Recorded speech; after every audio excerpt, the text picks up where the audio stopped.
Sa sotanghon naman po, yun naman po yung bago namin na may mga toppings po na may dinuguan po. Pwedeng sisig, pwede pong chicharong bulaklak.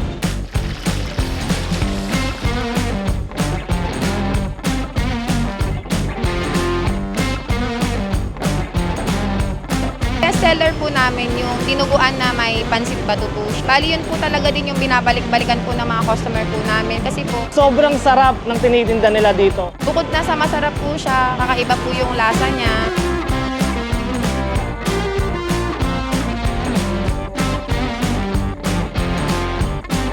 Kadalasan po ng customer po namin dito is estudyante po ng PCCR, FEU. Bukod po sa pansit bato, meron din po kaming sotanghon gisado. Yung sotanghon gisado po is pwede po namin i-convert po na meron po siyang may sabaw. Meron din po kaming gisado na may toppings po. Meron po chicharon bulaklak, dinuguan, lechon kawali, Shanghai. Depende po sa kanila sir kung ano po yung gusto nila pong ipa-toppings po.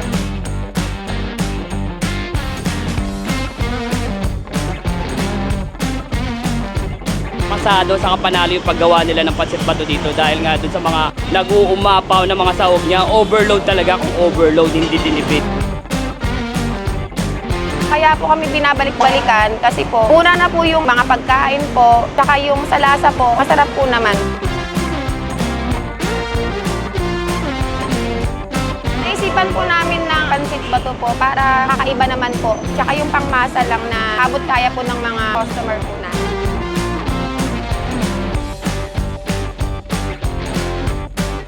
Nagkaiba naman po kasi sa pansit bato namin, yung sa lasa po, yung sa sabaw.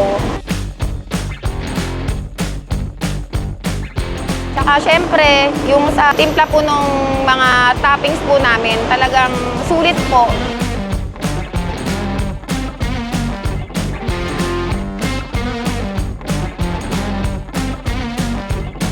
Ako po si Yasi Nakigo po. Ako po si Johnny Nakigo, owner po ng Kuya Coco Authentic Pansit Bato.